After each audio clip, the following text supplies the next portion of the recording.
So hi guys, நான் உங்கள் நித்திலேருந்து தண்டபாணி. இன்றைக்கி நம்ம வீடியோவில் என்ன பார்க்க போகிறோம் அப்படின்னு சொன்னால் லா ஆஃப் அட்ராக்ஷன்.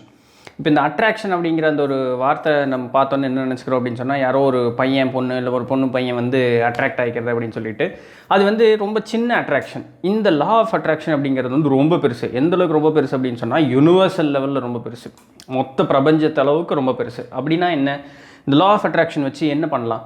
இப்போது நிறைய பேர் நம்ம கேள்விப்பட்டிருப்போம், நம்மளுடைய வாழ்க்கையில் நம்மளே வாயை திறந்து அந்த வார்த்தைகள்லாம் சொல்லியிருப்போம். என்ன அப்படின்னா, என்ன நான் நினைக்கிறது எதுவுமே நடக்க மாட்டேங்குது, ஏன் வந்து எனக்கு மட்டும் இந்த பிரச்சனையெல்லாம் வருது அப்படின்னு சொல்கிற ஆட்களும் இருந்திருப்போம், நம்மளே சொல்லியிருப்போம்.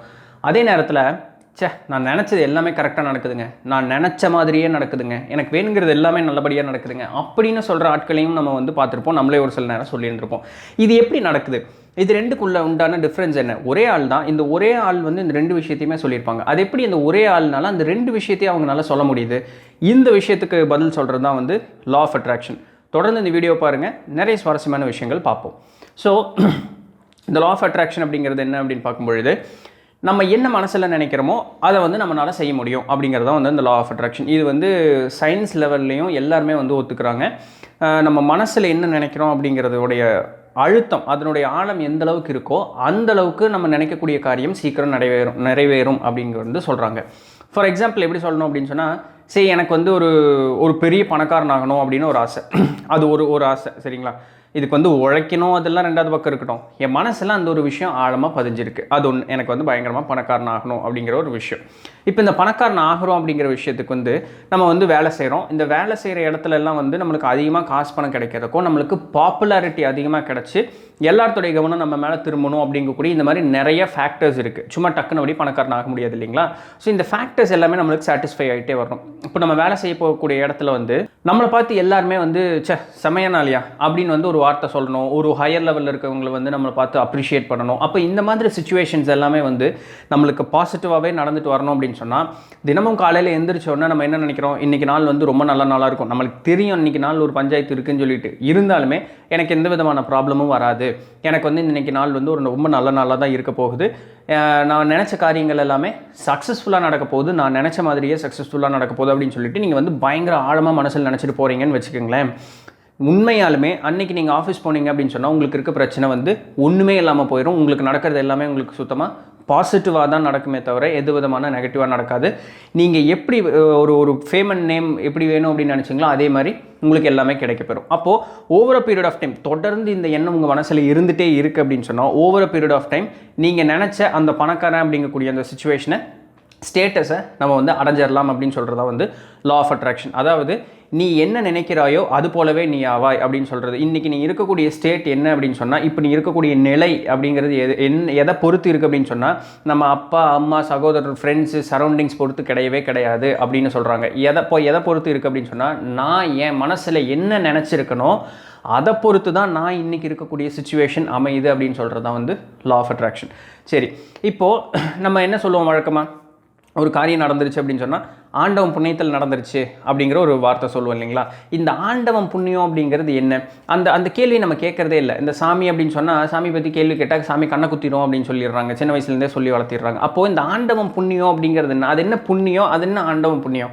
அப்போது ஒரு செய்கிற வேலை நான் செய்கிறேன், எனக்கு வந்து ஒரு பாசிட்டிவான ஒரு விஷயம் நடக்குது, இந்த இடத்துல ஆண்டவன் புண்ணியம் அப்படின்னு சொன்னால் நம்மளுக்கு மேலே ஒரு சுப்பீரியர் பீயிங் இருக்கிறாங்கன்னே வச்சுக்குவோமே, நம்மளை பார்த்துட்டு இருக்கிறதா உண்மையாலுமே அவங்களுக்கு வேலையா? இந்த கேள்விக்கு பதில் நீங்களே யோசிச்சு பாருங்களேன். நம்மளை வந்து தனிப்பட்டு ஏதாவது நித்திலன் வந்து இப்படி ஒரு பண்ணிகிட்டு இருக்கான், அவன் வந்து நல்லது பண்ணுறான், அவனுக்கு வந்து நம்ம பாசிட்டிவான ஒரு விஷயங்களை கொடுத்துட்டே இருக்கணும்னு சொல்லிட்டு 780 கோடி பேர்த்தில் நித்திலனை பார்த்துட்டு இருக்கிறதா அவங்களுக்கு வேலையா? உண்மையாலுமே அவங்களுக்கு வேறு வேலையே இல்லையா? அவங்களுக்குன்னு ஏதோ ஒரு தனி உலகம் இருக்கும், அங்கே அதெல்லாம் யாராவது இருப்பாங்க இல்லைங்களா? அவங்களுக்குன்னு ஒரு லைஃப் இருக்கு இல்லையா? அதெல்லாம் விட்டு போட்டு என்னை பார்த்துட்டு இருக்கிறதா வேலையா? அப்போது இந்த இடத்துல இந்த ஆண்டவன் புண்ணியங்கிறது என்ன? நான் வந்து ஒரு காரியம் செய்கிறேன், அந்த காரியம் ஜெயிக்குது அப்படின்னு சொன்னால் இந்த ஆண்டவன் புண்ணியங்கிற வார்த்தை எப்படி வந்தது? இந்த இடத்துல தான் மிஸ்கான்செப்ஷன் அப்படிங்கிறது வந்து வருது.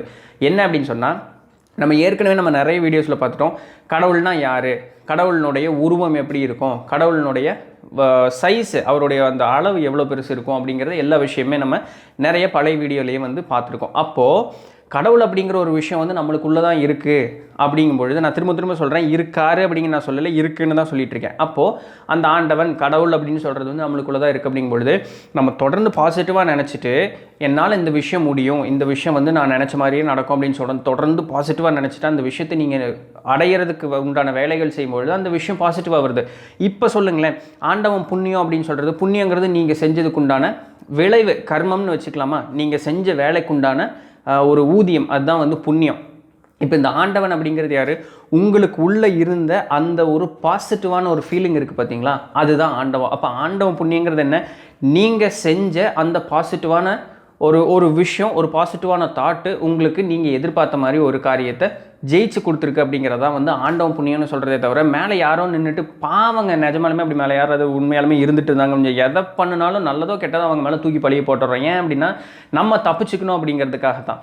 இதே வந்து அகத்தீசனார் என்ன சொல்கிறாரு அப்படின்னு சொன்னால், அவருடைய பரிபூரணம் அப்படிங்கிற புக்குன்னு நினைக்கிறேன், படிச்சிருக்கேன், புக்கு பேர் ஞாபகம் இல்லை. அதில் என்ன சொல்கிறாரு அப்படின்னு சொன்னால், சரி இப்போ நீங்கள் வந்து ஒரு தவ வாழ்க்கை போகணும், தவத்தை விடுங்க, உங்களுக்கு ஏதோ ஒரு விஷயம் வேணும் சரிங்களா, அந்த விஷயத்தை அடையிறதுக்கு தடையாக நீங்கள் செய்யக்கூடிய ஒரு சில காரியங்கள் வந்து இருக்குது. இப்போது அந்த விஷயத்தை அடையணும், நான் ஒரு காரியம் செஞ்சுட்டே இருக்கேன், அந்த காரியத்தினால விட முடியல, ஒரு ஆசைன்னு மனசில் வச்சுக்கோமே, இந்த ஆசையை விட்டால் தான் அந்த இடத்துக்கு நம்ம போக முடியும் அப்படிங்கிறது. இப்போ இந்த ஆசையை உடனடியே விட முடியல, இப்போ இந்த ஆசையை நான் உடனடியே விட்டேன்னா ஹெல்த் இஷ்யூஸ் வரும், மென்டல் லெவலில் நான் பயங்கரமாக டிப்ரெஸ் ஆவேன், இதெல்லாம் ப்ராப்ளம் இருக்குது. அப்போ என்ன பண்ணணும்? இந்த ஆசையை விடணும் அப்படின்னு சொன்னால் அகத்தீசனர் என்ன சொல்கிறாருன்னா, நீ கவலைப்படாத, உனக்கு எந்த இடத்த அடையணும் அப்படிங்கிறதுக்கு உண்டான உன்னுடைய தாட் இருக்கோ அதுபடி நீ யோசிச்சுட்டு போயிட்டே இரு, நீ இப்போ செஞ்சுட்டு இருக்க காரியத்தை செஞ்சுட்டே இரு, தப்பு இல்லை. Over a period of time உனக்கே தெரியாமல் நீ வேண்டாம், இந்த விட்டால் தான் அடையணும் முடியும் அப்படின்னு ஒரு விடணும் அப்படின்னு ஒன்று யோசிச்சிருப்பீங்களா, உங்களுக்கே தெரியாமல் அதனுடைய யூசேஜ் வந்து கம்மியாகிட்டே வரும். Over a period of time நீங்கள் உங்களுக்கே தெரியாமல் அதை விட்டுருப்பீங்க, நீங்கள் எங்கே அடையணும்னு நினச்சிங்களோ அந்த இடத்துக்கு போய் அடைஞ்சிருப்பீங்க அப்படின்னு வந்து அகத்தீசனார் சொல்கிறாரு. என் லைஃப்பில் இதை நான் ப்ராக்டிக்கலாக டெஸ்ட் பண்ணி பார்த்துருக்கேன், 100% ஒர்க் ஆகுது. ஸோ ஒரு விஷயத்தை அடையணும் அப்படின்னு சொன்னால் அந்த விஷயத்துக்கு நம்ம ஒரு சிலதை செய்யாமல் இருந்தால் தான் அந்த அடைய முடியும்னு சொன்னால், இந்த செய்யாமல் இருக்கிறதுங்கிறது வந்து உங்களை வலுக்கட்டாயப்படுத்தி நீங்கள் வந்து அதை நிறுத்தணும் அப்படிங்கக்கூடிய அவசியம் இல்லை. அதை நிறுத்தணும் அப்படிங்கிறத மனசில் நினச்சிட்டு நீங்கள் செய்யக்கூடிய காரியங்களை செஞ்சுட்டே இருங்க. ஓவர் பீரியட் ஆஃப் டைம் உங்களுக்கே தெரியாமல் நீங்கள் விடணும்னு நினச்ச காரியத்தை விட்டுருப்பீங்க, நீங்கள் போகணும்னு நினச்ச இடத்துக்கு போய் சேர்ந்துருப்பீங்க. இதுதான் லா ஆஃப் அட்ராக்ஷன். அதாவது என் மனசில் நான் என்ன நினைக்கிறேனோ, எதை ஆழமாக நினைக்கிறேனோ அது கண்டிப்பாக நடந்தே தீரும் அப்படிங்கிறதா வந்து லா ஆஃப் அட்ராக்ஷன். இன்னொரு எக்ஸாம்பிள் எடுத்துக்கிறோம் அப்படின்னா, திருமூலநாதர் என்ன சொல்கிறார் அப்படிங்கும்பொழுது, இந்த பிரபஞ்சம், அதாவது இந்த யூனிவர்ஸ் அப்படிங்கிறது இருக்குது பார்த்தீங்களா, இது நம்ம நினைக்கிற அளவுக்கு ரொம்ப பெருசு இல்லை அப்படின்னு வந்து அவர் சொல்கிறாரு. இதுவும் வந்து ஸ்டேட் ஆஃப் மைண்டு, நம்ம என்ன யோசிக்கிறோமோ அதை பொறுத்தது தான் அப்படின்னும் திருமூலர் சொல்கிறார். இது கொஞ்சம் ஒரு PhD லெவல் இருக்குதுன்னு வச்சுக்கோங்களேன். நம்ம இருக்கிற ஸ்டேஜ்லேருந்து யோசிச்சு பார்த்தா கொஞ்சம் கஷ்டம். ஆனால் அவங்க அந்த இடத்துல இருந்து சொல்கிறதுனால அவங்களுக்கு அது தெரிஞ்சிருக்கு, சொல்கிறாங்க, நம்ம அண்டர்ஸ்டாண்ட் பண்ணிக்குவோம். போக முடிஞ்சவங்க போனால் ரொம்ப சந்தோஷம். அதாவது இந்த பிரபஞ்சம் அப்படிங்கிறது நீங்கள் பெருசு அப்படின்னு நினச்சிங்கன்னா அது பெருசு தான், ஒரு கடுகளவுக்கு அப்படின்னு நினச்சிங்கன்னா ஒரு கடுகளவு தான் அப்படின்னு வந்து திருமூலநாதர் சொல்கிறாரு. ஸோ இந்த ஸ்டேட் ஆஃப் மைண்ட் எப்படி இருந்திருக்கு அப்படின்னு சொன்னால், கம்ப்ளீட் ஒரு ஃபுல் கான்சென்ட்ரேட்டட் ஸ்டேட், இதுதான் ஏன் உண்மை அப்படின்னு அந்த ஆழமாக நினைக்கிறக்கூடிய அந்த ஸ்டேட் இருக்குது பார்த்தீங்களா, அந்த ஒரு ஸ்டேட் தான் வந்து அடையும் பொழுது தான் இந்த லா ஆஃப் அட்ராக்ஷன். என்னால் எதை வேணாலும் சாதிக்க முடியாது, அதாவது அவ்வளோ பெரிய பிரபஞ்சம் வந்து ஒன்றுமே இல்லை, வெறும் ஒரு சின்ன கடுகு அளவுக்கு தான் அப்படிங்கிறது வந்து ஒரு உண்மை தான். இப்போ இன்னொன்று ஃபிசிக்ஸில் வந்து இன்னொன்று என்ன சொல்கிறாங்கன்னா, ப்ரூவ்மெண்ட் இல்லை, பட் இருந்தாலும் ஒரு ஃபன்னியான ஃபேக்ட் என்னென்னா, நம்மளோட என்டையர் கேலக்ஸி இருக்குது இல்லைங்களா, அதாவது இந்த விண்மண்டலம் அப்படின்னு சொல்கிறோம்ல, என்டையர் கேலக்ஸியே யாரோ ஒரு சின்ன பையனோட ஒரு 6th ஸ்டாண்டர்ட் படிக்கிற பையனோட C- வாங்கின ஒரு ஃபெயில்டு ப்ராஜெக்ட்டு அவனுடைய ஷெல்ஃபில் இருக்க ஒரு சின்ன குப்பிக்குள்ளே இருக்குது அப்படின்னு வந்து ஒரு சயின்ஸ் சொல்லுது. அவ்வளோ சின்னதாக கூட ஒரு யூனிவர்ஸ் இருக்க முடியும் அப்படி. இந்த Men in Black Part 2 நினைக்கிறேன், அதில் பார்த்தீங்கன்னா ஒரு பூனையோட டாலரில் ஒரு என்டையர் கேலக்ஸி இருக்கும். So everything depends on the state of mind. நம்ம என்ன நினைக்கிறோமோ அதுபடி தான் நம்ம வந்து கம்ப்ளீட்டாக ஆவோம் அப்படிங்கிறது விவேகானந்தர் அதான் சொல்கிறாரு. நீ என்ன நினைக்கிறையோ அதுபடியே நீ ஆவ. உனக்கு வந்து முடியும் அப்படின்னு நினச்சேன்னு உன்னால் முடியும், முடியாது அப்படின்னு நினச்சேன்னு உன்னால் முடியாது. இதுதாங்க நெகட்டிவ் எனர்ஜியும் பாசிட்டிவ் எனர்ஜி. திடீர்னு நம்ம ஒன்றும் ஒரு புது கான்செப்டை வந்து நெகட்டிவ் எனர்ஜி பாசிட்டிவ் எனர்ஜி அப்படின்னு ஒன்று காட்டணும்னு சொல்லணும்னு அவசியம் கிடையாது. ஸோ பாசிட்டிவான தாட்ஸ் இருந்தால் நம்மளை சுற்றி பாசிட்டிவான விஷயங்கள் அதிகமாக நடக்கும். இந்த பிரபஞ்சம் எல்லா விதமான எனர்ஜியும், டார்க் மேட்டர் அப்படின்னு சொல்கிறாங்க இல்லைங்களா, இந்த டார்க் மேட்டர் அப்படிங்கிறது அங்கே என்ன இருக்குன்னே தெரியாது, அது வந்து நெகட்டிவ் ஃபோர்ஸ்ன்னு சொல்கிறாங்க. லைட் அப்படின்னு சொல்கிறாங்க, இந்த லைட்டு தான் வந்து பாசிட்டிவான எனர்ஜி, ஃபோட்டான்ஸ் அப்படிங்கிறாங்களே, இதுதான் பாசிட்டிவ், ஏன்னா அது வெளிச்சம் இருக்குது, அந்த பாசிட்டிவான எனர்ஜி. இந்த விஷயங்கள் தான் வந்து இந்த பிரபஞ்சத்தில் நம்மளை சுற்றி இருக்குது, அதெல்லாம் நம்மளுக்குள்ளேயும் இருக்குது. ஸோ நீங்கள் பாசிட்டிவாக நினச்சிங்கன்னா பாசிட்டிவாக நடக்கும், நெகட்டிவாக நினச்சிங்கன்னா நெகட்டிவாக நடக்கும். இதுதான் வந்து லா ஆஃப் அட்ராக்ஷன். ரொம்ப சிம்பிளான கான்செப்ட். நான் என்ன நினைக்கிறேனோ, எந்த அளவுக்கு ஆழமாக நினைக்கிறனோ அந்த அளவுக்கு அந்த காரியம் சீக்கிரம் நடந்துடும். இப்போது இந்த பழைய புராணங்களில் தான் பார்த்தோம் அப்படின்னு சொன்னால், நான் சாமியை அணுதுன்னு நினச்சேனே, என்னால் வந்து சாமிகிட்ட போய் சேர முடியல அப்படின்னு சொன்னால், நீ சாமி நினச்சிட்டே தான் இருந்தேன், ஆனால் ஒரு சின்ன சந்தேகத்தோட, ஒரு வேளை நடக்கலைன்னா அப்படிங்கிற அந்த ஒரு சின்ன சந்தேகம் இருந்தது, அந்த சந்தேகம் இருந்ததுனால தான் ஆண்டவன் உங்கள்கிட்ட வரல அப்படின்னு சொல்கிறாங்க. இப்போ இந்த நம்ம திரும்பவும் அதே இடத்துக்கு தான் போகிறோம். சாமி அப்படிங்கிறது நம்மளுக்குள்ளே தான் இருக்குது. இந்த சாமி நான் அடைஞ்சிருவேங்கிற அந்த ஒரு தாட் வந்துட்டு ஒரு சின்ன அணு அளவுக்கு நம்மளுக்கு வந்து ஒரு டவுட் இருக்குது அப்படிங்கும் பொழுது அந்த டவுட் அப்படிங்கக்கூடிய அந்த நெகட்டிவ் எனர்ஜி உடம்பு ஃபுல்லாக பரவிட்டே தான் இருக்கும். அது வந்து வெறும் 1% இருந்தாலும் பரவாயில்ல. அவ்வளோ பெரிய சூரியனில் வெறும் 1% இருக்கக்கூடிய அந்த ஹைட்ரஜன் அப்படிங்கிறதான் சூரியன் இன்றைக்கி அணைச்சிட்டே இருக்குது. ஹைட்ரஜன் தான் நினைக்கிறேன். அது வந்து அணைச்சிட்டே இருக்குது. ஸோ ஒரு சின்ன ஒரு பொட்டு அளவுக்கு இருக்கக்கூடிய ஒரு டவுட்டும் நம்மளுடைய அத்தனை பெரிய பாசிட்டிவான ஒரு தாட்ஸையும் வந்து அழிச்சிரும். ஸோ எந்த ஒரு காரியம் நடக்கணும் அப்படின்னு நினைக்கிறோமோ அந்த ஒரு காரியத்தை 100% கம்ப்ளீட்டாக நடக்குதியா அப்படின்னு ஊரலகத்தில் யார் என்ன சொன்னாலும் சரி, எப்படி நம்மளை சபிச்சாலும் சரி, பயங்கர நெகட்டிவாக பேசினாலும் சரி, நம்ம அது பாசிட்டிவாக நடந்தே ஆகும் அப்படின்னு நினச்சோம்னா கண்டிப்பாக அந்த ஒரு காரியம் நடந்தே தீரும்.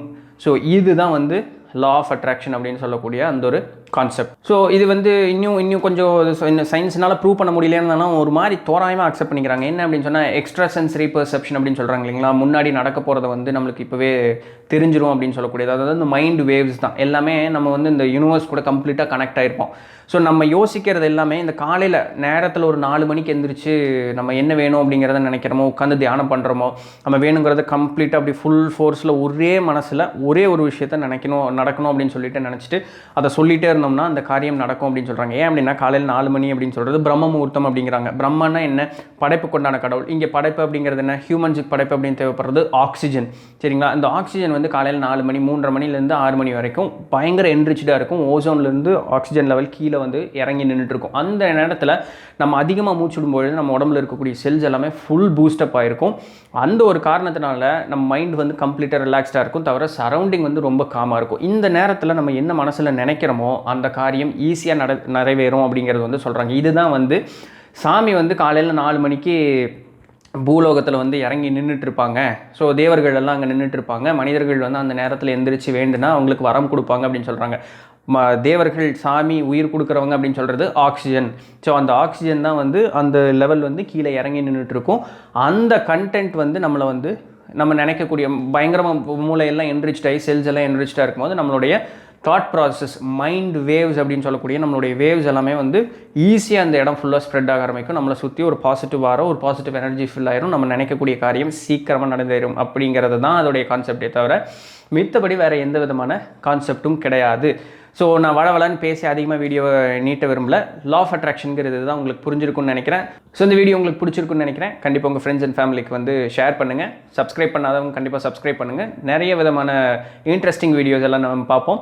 தொடர்ந்து இணைந்திருங்கள். நான் உங்கள் நித்திலிருந்து தண்டபாணி சைனிங் ஆஃப். பை.